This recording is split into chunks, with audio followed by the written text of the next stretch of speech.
With so much buzz going around the term social enterprise and the need for organizations to give back to the community, this has created a lot of interest and agitation among entrepreneurs and the general public. Joining me in the studio today to shed more light on this topic is the head of entrepreneurship at Next Step Initiative, co-founder of Drink Baotic, a business with social purpose, and he's experienced in community development projects in the Gambia, West Africa, and actively training African startups in United Kingdom. Please welcome Mr. Paul Blackler. Paul, how are you doing? Good to be here. Nice having you here as well. Paul, in your view, what is the definition of social enterprise?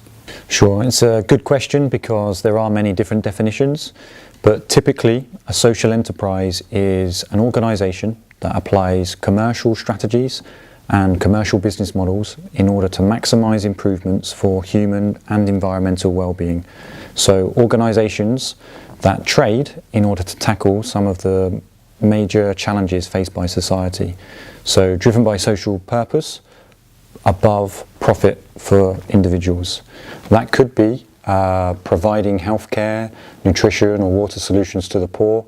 It could be about introducing renewable energy. It could be about creating jobs and employment or providing opportunities for personal development and education. But ultimately, they're organizations that make their money from selling goods and services on the open market and reinvesting that profit back into their organization or their community in order to achieve that social impact. So you're saying that social enterprise is about creating social benefit rather than personal gains? Yes, absolutely. And it's also important to recognize that there's a spectrum here of different types of social enterprises in the way that they are structured, set up or incorporated. So on one side of the spectrum you have social enterprises that are registered or incorporated in some way, like a community interest company or a company limited by shares. They invest 100% of profit back into that organization or their community. On the other end of the spectrum you have private businesses for profit, which could be a profit for purpose, accountable to shareholders, but at the heart of their business they are driven by a social mission. And then of course you have everything in between. You have flavors of those two forms.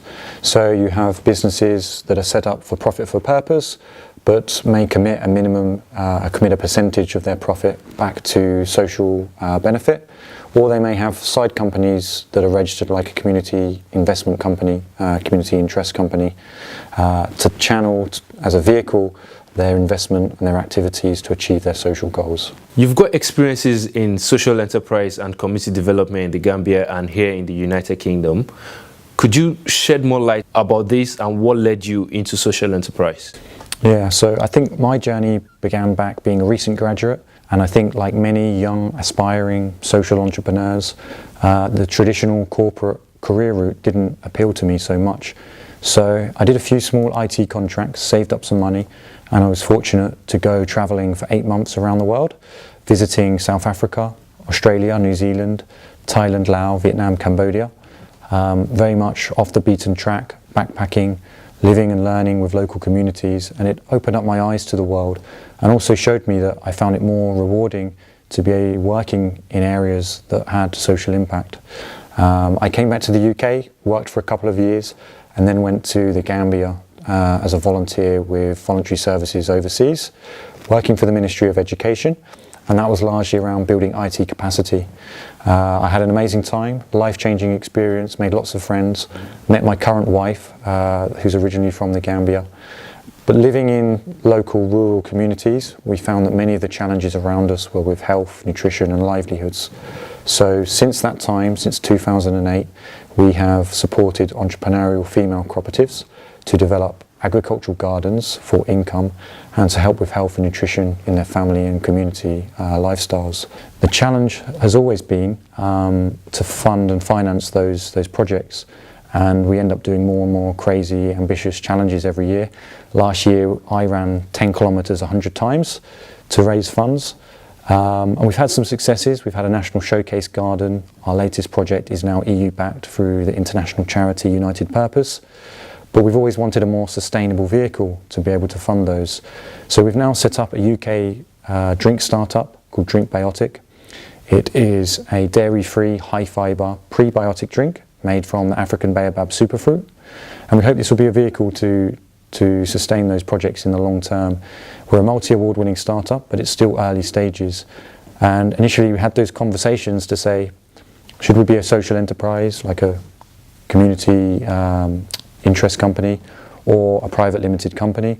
We did a lot of research, we spoke to a lot of experts, and it turned out that there are pros and cons either way, and it can be a little bit more complicated than we first thought.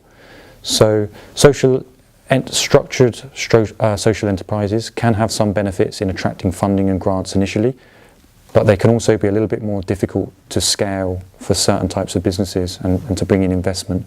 We've seen a number of companies across Scotland that have struggled with a social enterprise registered company and have had to move to a private limited company in order to grow, to meet their social objectives.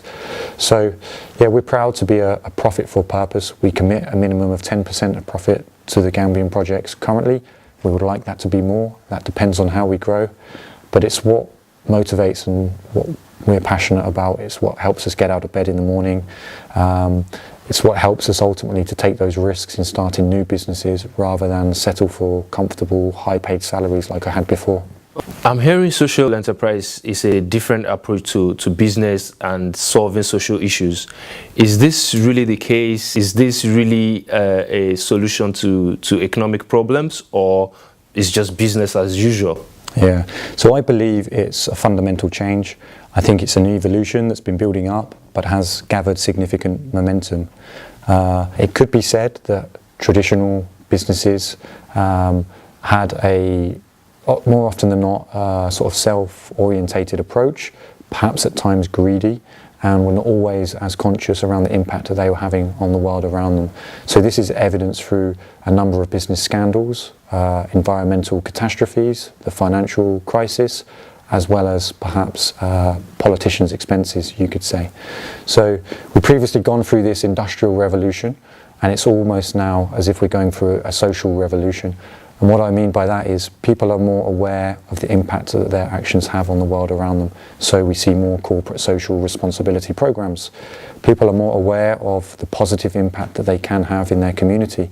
So we're seeing more socially driven businesses. In the last 3 years alone, we see that more business startups are recognised as social enterprises rather than traditional businesses. So this is a movement. It is significant. We can also look at other evidence from research and reports. So we have the State of Social Enterprises survey this year, 2017, which was run by Social Enterprise UK, and there's some really interesting findings in that. Firstly, we see that there's over 70,000 registered social enterprises in the UK, employing over 1 million people and contributing over £2.4 billion to the UK's economy. So that is significant. Secondly, 40% of social enterprises are run by women. Over 1/3 of social enterprises have a director from ethnic minority background, and over 1/3 of social enterprises have a director with a disability. So we're seeing a different approach to business. Social enterprises are more inclusive, social enterprises are more diverse, and social enterprises are more reflective of the communities that they're set up to serve. And what's really interesting is we're seeing social enterprise universities, social enterprise cities, and social enterprise boroughs. And so when we view it in this way, whilst it's positive cultural change, it's actually changing the fabric of society. Wow, that's some fantastic insights and statistics you've given us, Paul. So if anyone looking to start up a social enterprise, especially here in Scotland, what advice would you give, or how would they go about setting it up? Yep, so there's an amazing support ecosystem here for startups and for those with social mission or social enterprise ambitions. The Next Step initiative does some great work in that space, and we have some experts here to support you with that. There's also First Port, an organisation in Scotland, Social Enterprise, Social Investment Scotland are all there to support. But I would very much welcome anybody that's listening or watching, come in and speak with Next Step Initiative, and we'll see what we can do to support.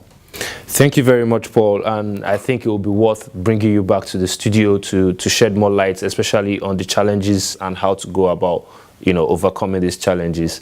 But for now, on behalf of Next Step Initiative and the team at ABCI Media, I would like to say thank you very much and bye-bye. Thanks, Paul, for coming. Thank you so much, Paul. Nice having you.